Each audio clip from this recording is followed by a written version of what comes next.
All righty. Good morning and welcome to our WREA conversation. It's Wisconsin Wednesday. We're talking about long-term care 201, the other side of the story. My name is John Green with Association Member Benefits Advisors. I'm joined today by Diane Wilczynski, your Executive Director, Annalise Rhines, who runs the shop behind the scenes. And we're just going to talk a little bit about a continuation of the conversation. But before we do that, just a couple of housekeeping details. All participants are in a listen-only mode. If you've got a question, drop it into Q&A. We can respond back to you individually, or we can stop and address the group as a whole. We do record every one of these sessions. We put them out on the WREA website, WREA.net, and it is a great website with lots of activities, especially in the calendar section, and Diane will address that in just a moment. We also, you'll notice this QR code down here on the bottom right-hand corner. Throughout the conversation today, if you want to hit up your phone, your smartphone with the camera feature, hover over that QR code. We'll have it at the end as well. You can ask for more information and we can take care of you as well. So if you joined us on the pre-show, we talked about snow and birds and basketball. So thank you for joining us early. We appreciate you doing that. We have a good time every day, but we got a lot of stuff coming with that spring thaw, Diane. So tell us what's happening in Wisconsin. Well, thanks, John, and good morning, everybody. Yeah, we're pretty busy here at WREA. We have a lot of events coming up. The one that's coming up the quickest probably is our spring regional meeting, which is May 4th, and that is going to be at the Holiday Inn in Stevens Point. And this is a time for the chapters to get together to meet with their regional directors and to learn new things and how they can strengthen their chapters, share ideas and things like that. So that is open to everyone. You don't have to just be a leader. It can be anybody can attend this. The registration is online. So go to our website, as John mentioned, and you can register there. We also have right after that our spring membership blitz. This is the second one that we'll be doing. That is May 8th through the 26th. It's 3 weeks where we focus basically exclusively on building membership for WREA. And because it is the organization that protects your pension, it's important that we have a strong voice in the legislature. So we will be doing an all-out campaign to bring in new members to WREA. We also have, and I'm just going to give a little teaser, we are beginning the process to plan a special event this summer. And so watch for emails, watch on social media. We'll get more information out to people, but it is something we've never done before. And it's kind of an exciting thing that we're going to be doing this summer. So watch for that. And then in the fall, the end of September, we have our annual convention, which will be at the Tundra Lodge in Green Bay, which is only 4 blocks from Lambeau Field, the infamous Lambeau Field. So hopefully you'll be able to join us there. And all of these events will be either are now or will be on our website at www.wrea.net. So check us out, sign up for whatever you are interested in, and hopefully we'll see you on some of the meetings or webinars that we have planned for the future. So with that, John, back to you. Thank you very much, Diane. Appreciate that. Again, I cannot stress enough, go out and check out WREA.net. Lots of activities out there, ways to register for these events and things like that. So it's really important to get out there. My name is John Green with Association Member Benefits Advisors. I live a little bit north of Houston with my wife, who is a second grade elementary school teacher, my daughter, who is doing her student teaching right now as well. And she's going to be a band director in the fall. And then I've spent the better part of my career in classrooms helping active educators understand what their retirement years look like. So I appreciate the opportunity to share with you today. Normally, my co-host is MJ Woodall. She is our leader up in Wisconsin, but she is on a plane headed south to a little bit warmer weather for this week with her sons, Chris and John, and her husband, John, as well. So she and her team will be the ones that will help you in any way with any information that you need, as well as she'll be out there with the membership blitzes and things like that as well. So glad to have MJ representing us up there in Wisconsin. And Diane touched on it just briefly. Becoming a member of WREA is so important, and maintaining your membership is so important because it looks out for those things that are most important to you. And Diane has mentioned this before in the past. If you haven't heard it before, your pension is the #1 pension system in the country. There are many, many states that I work with that were very envious of your position, your strength, and how it pays out. And so continuing to be a WREA member is very important. In fact, I was just looking at some new numbers through the end of February, and 61 new members to WREA this year so far. So we want to continue to grow WREA because that makes your pension stronger, helps preserve all of your different benefits that you have, and then keeps us connected back to our local community. You know, whenever you retire, sometimes it can feel like I don't have a place to go because you used to be going to that schoolhouse all of your career. This connects you to your local community. And then through WREA, you've got important benefits, discounts, things like that, that help fill those gaps that aren't covered from your state or your district benefits. They're portable if you leave the state. If you snowbird down with us in the South, there's no networks that you're tied to. You can use them anywhere you want to. And then we have many members that when they retire, they are still responsible maybe for their parents' benefits or benefits of adult children who may have aged out. You can use your WREA membership to receive some of those benefits as well.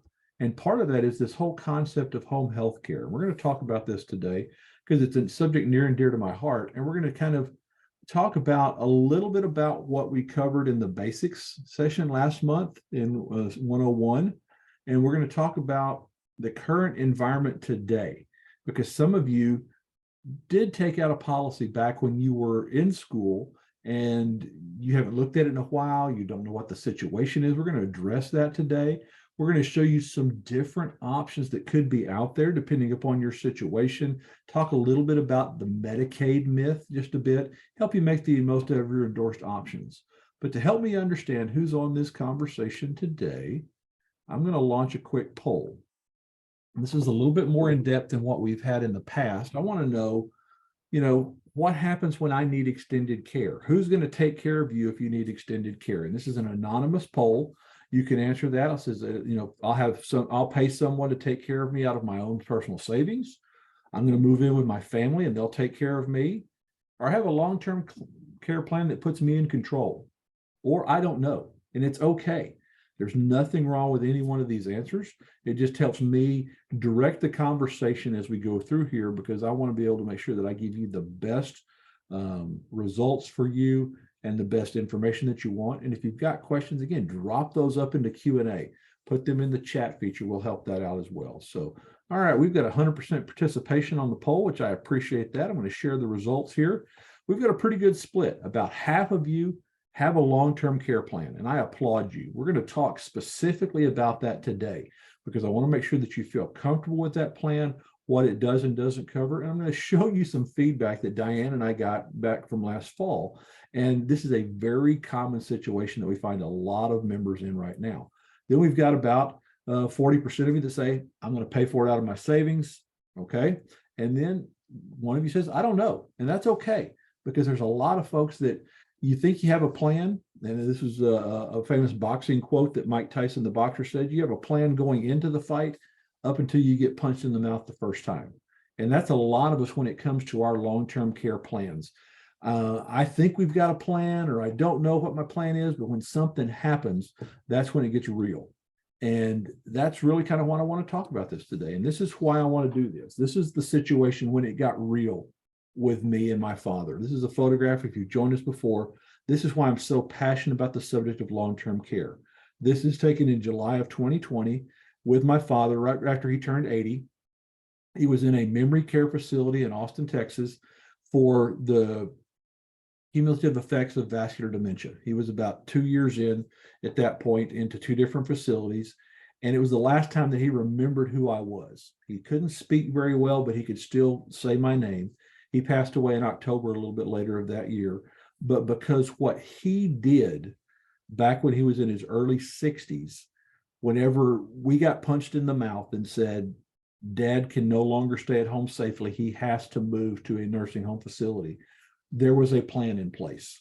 And it allowed us to make a wise, rational decision that took care of him, took care of my stepmother, enabled my brother and I to have peace of mind that we weren't taking from our kids' college savings to provide for my father because of the situation and the plan that he put into place. So that's why I want to be real passionate about this.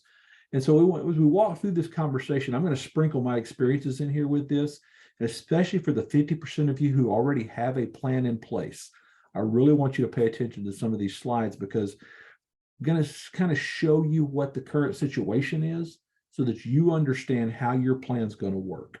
And for those of you who are planning to pay for it yourself, I'm going to show you some options that could probably lessen maybe some of your initial expenses out of your pocket. And I'll share with you what I've done for my mother, which is a little bit different than what my father did.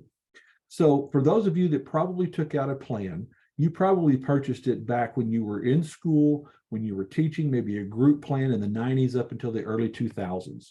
We saw a significant rise at that time of people purchasing individual long-term care plans, which was great because they had seen their parents or their grandparents have a need and they knew it was a significant challenge.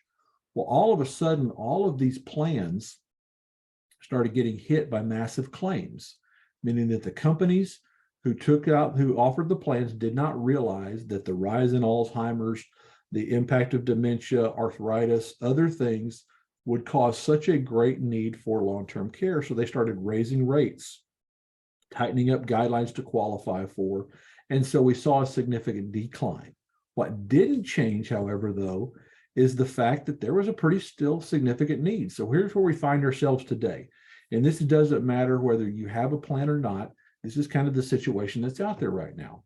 The good news is advancements in diagnosis and treatment are increasing life expectancies quite a bit.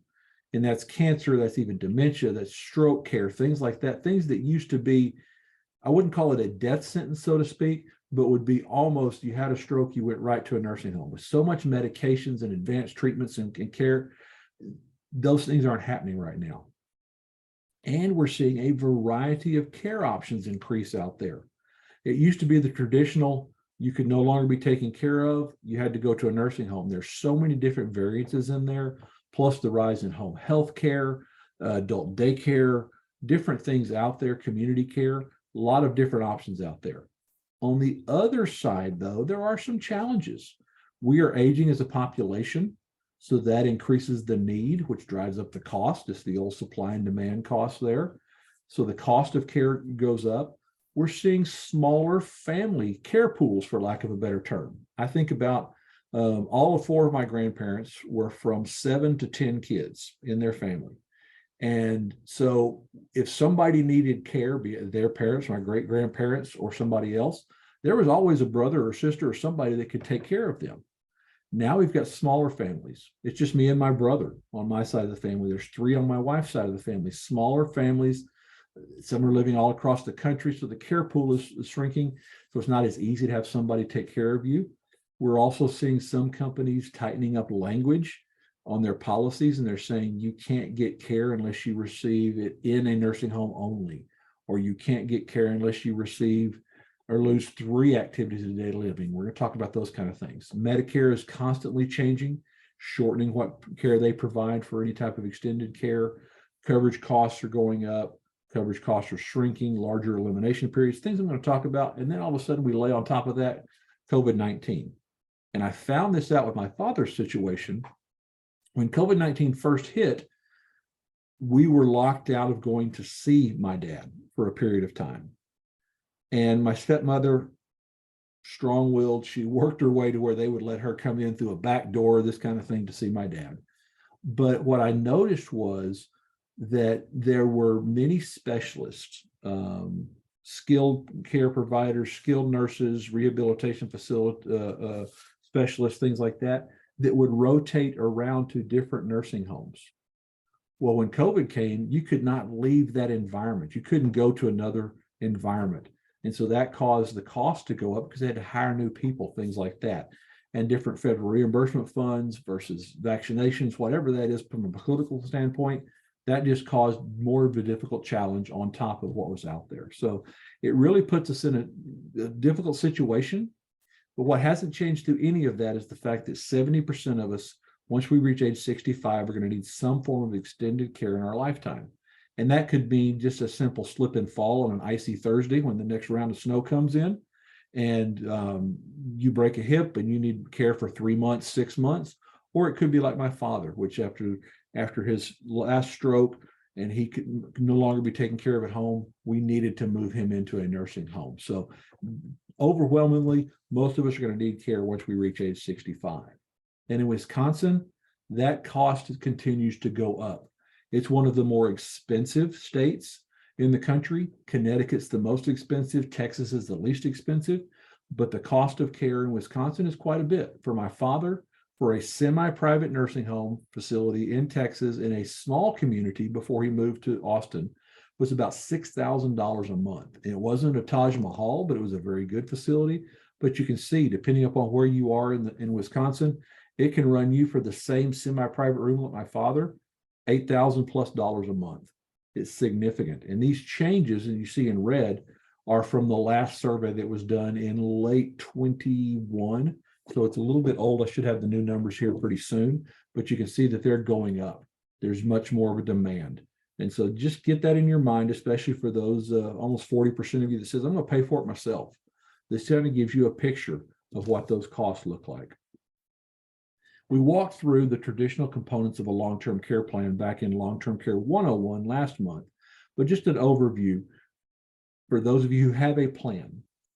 When you have a plan, the benefit to receive your pay, to receive your payout, is triggered by either losing 1 to 2 to 3 activities of daily living, like bathing, toileting, the ability to go to the bathroom, transfer, feeding yourself, something like that, or having a cognitive impairment like my father, like dementia or Alzheimer's.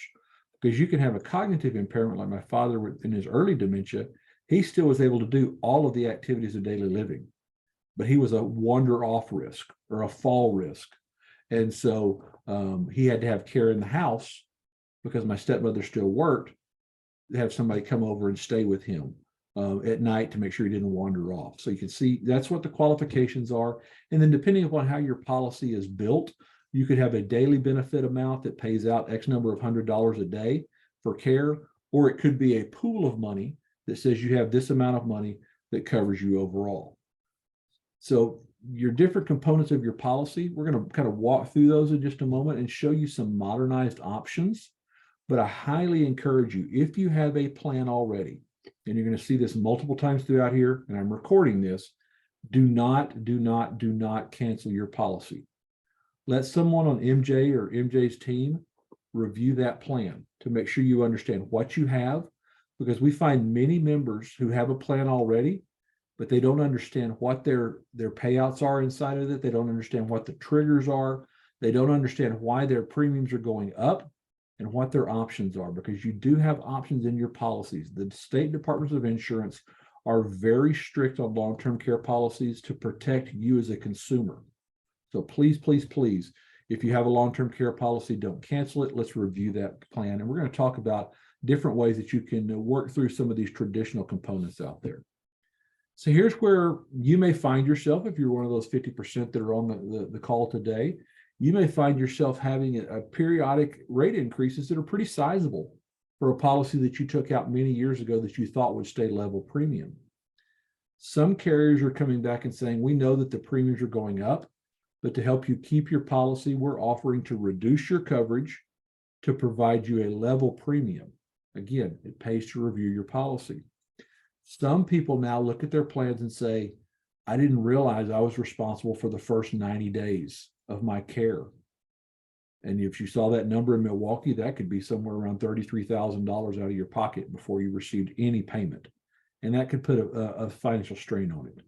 Or you look at it, like I'll show you here an example in a moment, that coverage no longer matches what it costs in Wisconsin or what you anticipate the cost to be. Or you may look at your policy and say, I've got a great policy if I'm going to a nursing home, but it doesn't cover me for home health care, or it may cover me at a lesser rate than home health care, and I'd like to stay at home as long as I can. You want to get care where you want to be able to. I have talked to people all across the country, and they'll come to me with their policies, and it will say, we'll cover you at a nursing home, we'll cover you at your home for a reduced amount of payout, but it says it specifically will not cover you at an assisted living facility or a continuing care facility. So how different facilities are defined, how they hold themselves out, could impact your coverage. So it's important to understand what you have for those of you that have a plan right now. And this is why. This is an email that Diane and I received back in September of last year. And this was regarding this particular webinar that we were having. There was some frustration from a member. It says, I took out a plan back when I was in school. I thought I was doing right. I started this years ago, And now I realize that that plan is not going to cover what I anticipated it to cover because the costs are so high in my city now. And I have to have a roommate, and it's only going to cover me for 3 years. So fortunately, MJ was able to take care of this individual, this member, but it was just I love emails like this, and I feel sad for emails like this. I appreciate the honesty. You did what you thought you needed to do, and now you're getting punched in the mouth, for lack of a better term, and you have to make a decision. What do I do? This wasn't what I thought I was going to do. All of you have worked so hard your career, and I think about my wife, who's a teacher. She would sacrifice anything, sacrificed her health last fall because her kids gave her COVID, put her in the hospital for a week over Thanksgiving. You would do anything for your kids. Now you've worked all your career, you want to have control and security and peace of mind. You've got your pension that you can't outlive. How are you going to take care of yourself going forward? So we're going to address this. And this is why I encourage you, if you've got a plan, let someone review it, because you probably have options. I don't want you to perceive that this is a ripoff. I'll give you an example, a personal example to me. The plan my father took out back when he was 62 was a plan that was pretty robust in its benefits, but it was an expensive annual premium because he was shortening the time he was going to pay on it. He was going to pay for 10 years and then be done paying on it. They don't even offer those plans anymore. But I can remember after my father went into the nursing home, my stepmother said, I cussed you when I wrote that check every year because you told your dad to get this plan and to pay for it in 10 years and be done with it. She said, I'm so thankful now that you forced us to do that particular payment plan. So because what she thought was a ripoff then, she appreciated it now. So it may not be what you think it is now. Let's make sure it is when you need it. So here's what the current realities are in long-term care. These are studies done by the government, done by some private insurers, things like that, and I'll show you that. The average time that someone spends in an assisted living facility is 28 months. Now, that assisted living facility is what I call kind of a halfway point. It's between your home and between a full-blown nursing home. It's where you've got your own little apartment. You can go down for meals, participate in the activities. But if you need some level of care, someone to come do a few things for you, maybe do some meds, maybe a little rehab, exercise work, things like that, you've got that. The average time someone stays there is 28 months, but almost 60% of those that start in an assisted living facility will ultimately move to a skilled nursing facility, a nursing home where you're taken care of around the clock 24/7. The average stay in a nursing home is 2.2 years. For men, it's about 8 months. For women, it's about 2.5 years. Overwhelmingly more women go into a nursing facility than men. But Alzheimer's patients, because they're otherwise, other than their mental faculties, they are all healthy. They can stay an average of 9 years. And that's a long time. I met many people in the facility where my father first went to that had been there 5, 6, 7 years with Alzheimer's, totally healthy otherwise. But the one number that I want you to remember is this: 47% of nursing home residents stay less than 100 days. And that's not because they pass away. That's because that's when the Medicare benefits run out. Medicare is not designed to stay in a nursing home all the rest of your life. Medicare is designed to either get you back on your feet where you can recover and go back home, or once you are chronically, you can't recover, you're not going to get any better, it's not going to pay anymore. So that's a real misconception out there. So if you've got a plan, this is helpful to understand these realities. You may only need 3 years because that's going to probably cover the max of anybody that stays in there. But if you've got a history of Alzheimer's, you may want a longer period of time out there. So again, this just helps you knowing some of the numbers that can help you defray the cost and to understand what your plan is. There are other options out there. If you have a long-term care plan, there are options that can lengthen or give you more money for a daily benefit. They can give you a different period of coverage or to wipe out the elimination period. And I'll kind of walk you through some of these as we go through here. There are some plans that will cover non-skilled services. When you go back and you review your plan, Some of the plans will say, we'll provide you coverage as long as there is a skilled nurse or a licensed vocational nurse. Well, that may either be too expensive for you, or you may not need that right away, but you need somebody to come and do some light housekeeping. Or you may want to say, I want to have my friend from church certified, and therefore she can come check on me and I can pay her. There's some plans that allow you to do that. Again, location of coverage, if you want to be taken care of at home versus a nursing home versus a assisted living facility. There are plans like that. So let's kind of walk through each one of those and show you some options today. So when it comes to the meat of a policy, either the pool of money that you receive or a daily benefit amount and how long you receive that coverage, there are plans that offer you daily and weekly benefit options up to $1,200. So you can get a plan up to $1,200 a month that for a shorter period of time that can provide you $50,000, $60,000 that you can use for your care. They'll pay directly to you, regardless of any other benefits that Medicare pays or anything else that you have. You can get coverage periods that just are 13 weeks. If you wanted something for, say, 3 months to cover an elimination period, you can do that as well. And the thing I like about these plans, they have recurring benefits, meaning that, say you do have a slip and fall and you need rehab after a hip repair.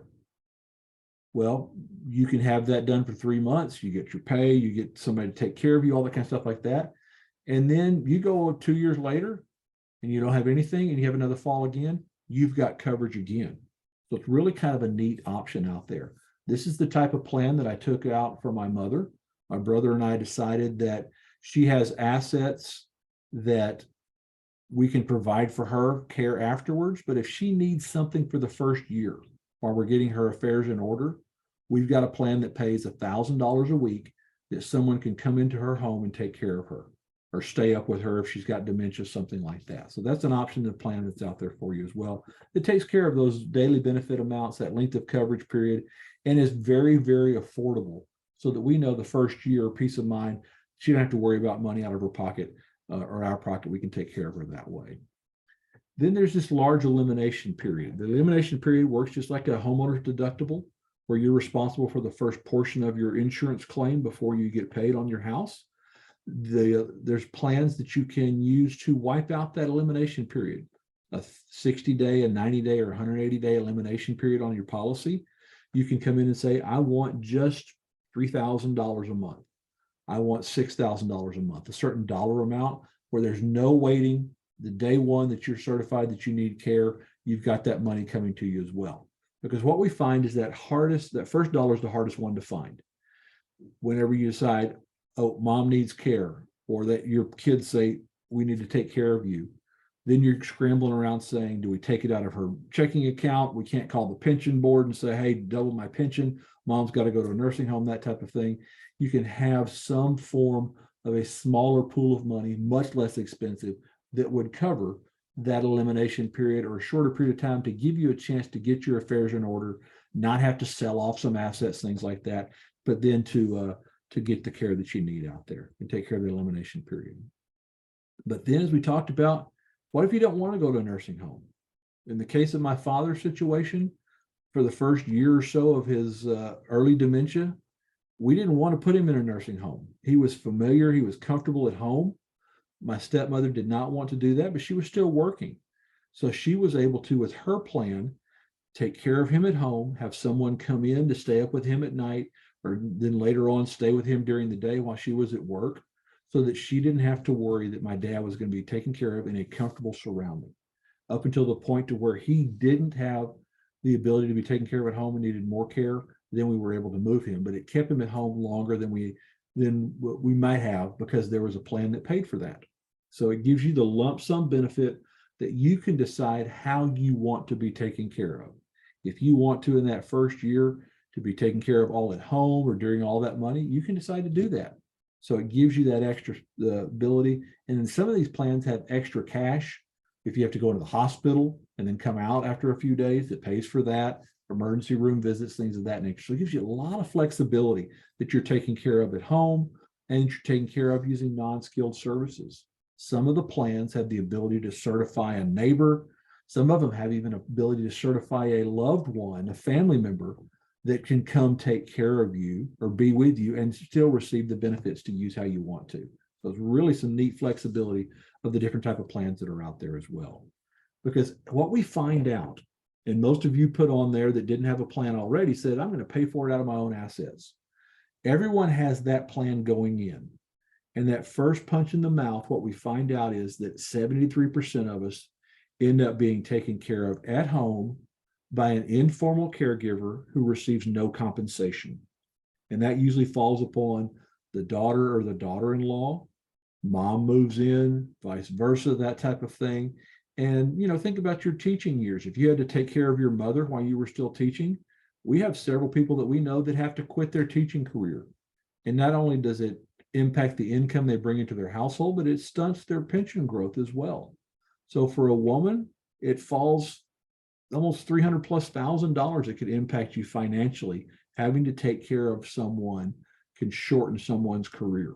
And it's in addition to the stress that it leaves on families, grandkids, things like that. So it really comes down to, oftentimes, if we think we're going to pay for it ourselves, what happens is that our family ultimately pays the price for that. But you've got the opportunity to take care of it that way. The average Gen X caregiver, someone in their 40s and 50s, spends about 22 hours a week taking care of a loved one whenever they're taking care of someone. That's a lot of time. It gives emotional burden, higher financial stress, also, causes relationship issues as well out there. Okay. All right, here's a great question that came in, and I appreciate this question. It says, in today's society, healthcare workers are scarce. What happens to the patients who have a plan in place, but not a caregiver or a nursing home due to staff shortages? Okay, that's a super question. In different parts of the country, we are seeing this impact the cost of care. We're seeing it drive up the cost in rural parts of the country because gas prices are high and it's more expensive for a home health worker to go out and do that. In your major metropolitan cities, we're seeing it go up because the cost of land and the cost to live in those major metropolitan areas is driving up the cost. So right now we're seeing a cost increase. We're not necessarily seeing a staff shortage impacting that too greatly. Now, project yourself years in the future, that absolutely could be the case. I work with the Texas Nurses Association, which is the largest of the American Nurses Association's state chapters. And they talk about the number of nurses coming out of nursing school is a little low, but most of those nurses are going into med spas and non-caregiving type services, not into hospitals, things of that nature. They're using their nursing degree and other things that tend to make them more money. So it is a concern. That's why I highly recommend, if someone has a plan, they have an inflation protection on it that way, that the costs, the coverage increases as you get older. Another thing that I'm seeing to kind of address that situation, we're seeing religious organizations, fraternal organizations like Shriners, Elks Lodge, things like that. They are building, for lack of a better term, assisted living communities centered around their organizations, Scottish Rite, things like that. So we're seeing people address the alternatives that are out there. The other thing too, you're seeing a rise in like Residence Inn, Homewood Suites, these kind of apartment style hotels. Marriott Corporation and Hilton and Holiday Inn have identified that this would be their next wave of opportunities to flip those hotels into assisted living facilities. So it's just a different way that they are visioning the need down in the future. So I see the cost going up because of maybe lack of care resources, but I'm also seeing it tempered a little bit by companies planning for the future as we age. So that is the challenge, but that's a great question out there in terms of how we protect to get care. Inflation protection is probably the best way that we can manage that on our end. So we get a lot of common concerns. Some people say I'm too old. There are plans that are available up to age 89. They may not be traditional long-term care plans, but like in the case of my mother's, it was a plan that was going to cover her for a year and give her close to $60,000 if she needed to use it for any way that she needed to. So it gives her a lot of peace of mind that way. Some people have health restrictions or health issues and say, or family health history of dementia, Alzheimer's, something like that. You've got the ability now with some plans that have less restrictive qualifications, not as many questions to ask, not as exhaustive of a medical review on different plans. And then you may be one of the 50% on this call that says, I've got a long-term care policy and my premiums keep climbing up, up, and up. Again, I'm going to say to you, don't cancel. Let's review that policy. You may have options. There are policies that even if you say, I just can no longer afford to pay for it, and you cancel the policy, you still have some benefits built into the policy even after you've let it cancel. So again, please, please, please, let's review that. Make sure you're not leaving something on the table that you have out there as well. We've talked a little bit about short-term recovery events. You know, after a surgery like a knee replacement surgery or a hip replacement surgery, there are plans out there that can help you with up to $15,000 if you need to have in-home therapy, things like that. Because what we're finding is Medicare will not pay for a lot of these surgeries. I mean, they'll pay for the surgery, they won't pay for the rehab after the surgery because it doesn't meet their inpatient guidelines for the particular type of surgery. So you're left with the recovery responsibility. Again, there are plans that can do that, and they're relatively inexpensive as well out there. And so just as we addressed in our first poll out there, many people will pay for their care out of their personal assets or savings. They may seek assistance from family and friends, and ultimately that's where a lot of people go. Some will talk about going into the Medicaid program. I'll share with you that in a moment. And then you've got the option of having some form of extended care coverage that's out there for you. Some people labor under the myth of Medicaid. Medicaid is extremely difficult to qualify for, oftentimes because they have a 5-year look back period where they say, did you try to transfer any assets to your kids, sell the house, all these different types of things.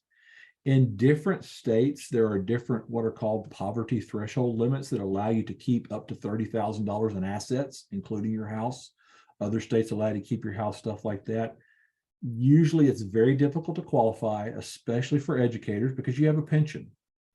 And oftentimes, if you want to put your pension in a Miller's trust, which is irrevocable, which means it goes to somebody else and not you, which I don't recommend, it's still difficult to qualify for. And then even after, if you do qualify for it, the state of Wisconsin will come back and try to recoup your expenses from your estate even after you pass away. So Medicaid is not usually the way to go. Very difficult to qualify, number one, especially for teachers on a pension. Number two, I've not been a big fan of some of the Medicaid facilities that I've seen out there and would not want anybody that I cared for to go into one of those.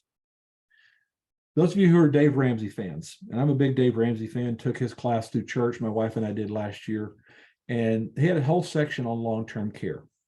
And he says, hey, you can self-insure. You can take care of yourself for long-term care if you've got a net worth of $4 million or more.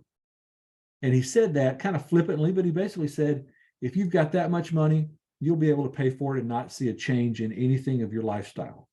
For those of us who don't have that $4 million worth of assets out there, it's much less or much more economical to have some sort of a plan that pays for you. And because it does several things for you, it allows you to stay in your home longer. Again, my father's plan allowed him to stay at home longer in a comfortable, familiar surrounding. That was first and foremost. There was no burden on my mother, my stepmother. She couldn't lift him up or anything like that, but there's care providers that could do those things, watch up for him, stay up with him, things like that. And they had a plan going into his years. He retired when he was in his mid-70s because the dementia had gotten to the point to where he couldn't work. He still loved to work. He was a salesman all his life. But we had a plan. There was no worries. There was no concern about that.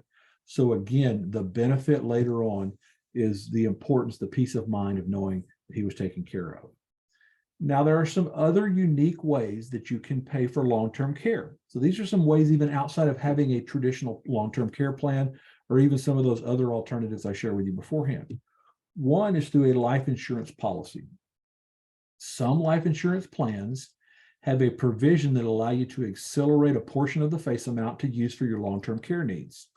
So to give you an example, you may have a $200,000 life insurance policy, and it's a free provision inside of that plan that says, if you need long-term care, you can take up to 50% or up to $100,000. They'll spell it out in the plan to use towards that care. And then when you pass away, you'll get the remaining amount of your life insurance proceeds for your beneficiaries. Kind of a neat feature. The one thing that I've noticed in there is it's very restrictive on most of them, that you have to be confined to a nursing home. It's not for home health care or assisted living. So if you have a life insurance plan and you'd like us to review it for you to show you where that provision is in there, we can gladly do that, but that gives you some money out there as well. The other option, and this is the option that I took because of my father's history of dementia, family history, there is a WREA endorsed tax deferred asset protection plan that allows your money to go towards long-term care without penalty, or in the case if you're already starting to receive a distribution from the plan, you can double your money if you need to have long-term care. So that's the plan that I've taken out on my wife and I, so that if I don't need care, I still have this money I can use for my retirement. But if I do need care, it will double my payout. So it gives me that peace of mind I've got taken care of that way as well. Some of you may be reaching the age that you're going to have to start taking out required minimum distributions out of any of your old 403B plans or IRA plans. You have that ability with that RMD money. If you don't need it right away, you can use that money to purchase a qualified long-term care plan and receive some tax benefits out of that. If any of you have any type of earned income outside of your pension, so your pension is not considered earned income, say you're working a part-time job somewhere, or you've got other sources of income where you pay taxes on that, you can set up a health savings account, which allows you to put pre-tax money away. And the government has said, we think long-term care is so important, we'll allow you to use pre-tax money out of your health savings account to pay for a long-term care plan. So you're getting the best of both worlds. You're getting a plan that you're saving 30% off because you're not paying taxes on the money. And when you receive the benefits, it's tax-free. And then also we have some individuals that say, you know what, my health is not great. I don't know if I want to tie up money in a long-term care plan, but they can go out and buy a $50,000 lump sum cancer, heart attack, and stroke plan that if something happens to them, a heart attack, they get diagnosed with cancer, or they have a stroke, there's $50,000, boom, right up front that you can use any way that you want to. So there's a lot of different options out there. Okay. John, you asked about the current RMD age. The current RMD age now is 72. It is going up to 73 next year, and will go up to 75 here very soon. So if you'll want to go out and check out our financial wellness webinar on the WREA.net website, we have a whole section on RMDs because the government has been changing those quite a bit lately. Really, I think it's for the better because we're living longer. We need to keep our money working longer. And the fact that the stock market hadn't been great the past couple of years, if you're at that age, you don't want to start taking out RMDs when you're having to pull it from money that you've been losing. You want to try to gain it back. So that's a good question. But it's 72 right now, going to 73 next year. And the penalties have changed. They're down quite a bit from what they were in the past. So the government's actually, if you want to say the government's done something good, they've done something really good in the area of RMDs. But I appreciate that question. This is a little bit more about that WREA endorsed wealth management plan. It's tax deferred. There's no underwriting. So if you've got health conditions, there's no underwriting out there at all. It allows you to put aside some money. Now, I'm never recommending all your money, but some money, maybe it's an old 403B plan or an IRA, into a plan that allows you to gain if the market goes up. But if the market drops, you don't receive any penalties. There's no loss in money. So you have peace of mind that all of your money is going to be there. But the thing I like about it, as I mentioned, you've got these long-term care benefits inside of that. And MJ and her team can help you walk through that, help you understand that out there as well. I'll show you the QR code here in a moment. I always want to tell you about the free benefits that you receive through your WREA membership. Just the fact that your annual membership fees with WREA keep your pension strong, which is your biggest asset, you get what's called the Passport Program, the MyAmba Discounts Program. There are tremendous discounts out there right now. With Easter coming up and Mother's Day not too far behind, there are lots of flower savings. If you're looking to get out of the cold weather and take a cruise, lots of cruise travel savings. There's rent cars, there's clothes, shoe savings.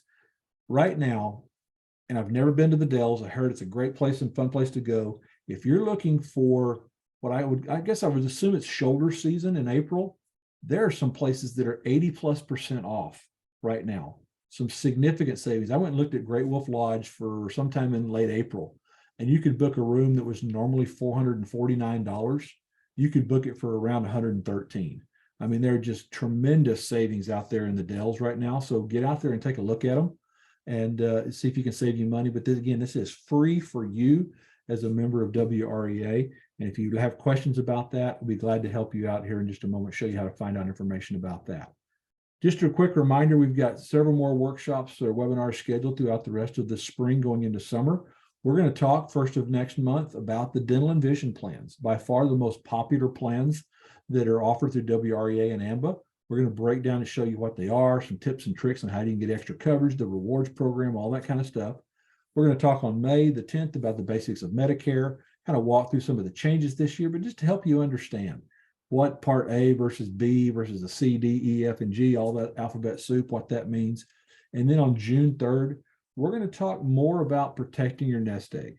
I open up the app on my phone and look at the stock market, and I see my nest egg go up and down hourly. And I get a little frustrated. We're going to talk about how to protect that because you've worked all hard your career to do that. So please tell your friends about WREA. Many of you have. That's why we've seen 61 new members just the first couple of months of this year. The spring membership drive is an excellent opportunity to go out and tell someone that you worked with in the past or an active educator close to retirement, join WREA. Find out about these webinars, find out about the education, the support, the community involvement, those type of things that help protect your pension along the way. So I'm going to wrap it up here with a couple of things. If you have questions about what we talked about today, and you want to have someone on MJ's team review your policy, cover some of the options that you may have, take your smartphone, open up your camera, hover over that QR code, just like we kind of did during restaurants during COVID time. A little form will pop up. You can simply hit your finger on that, select benefit review, long-term care, home health care, whatever it is. Put your name and information in there. MJ and her team will contact you rather rapidly, and then they can schedule a Zoom call, just a phone call or something in person to walk you through, pull your old policies, take a look at that. If you are on your smartphone or on a tablet and you don't have access to your camera, just simply email me at john.green, like the color, at amba.info, john.green@amba.info. I'll be glad to respond back to you, get you in contact with someone up in your state to take care of you as well. So I'm going to leave this open here. I'm going to stop recording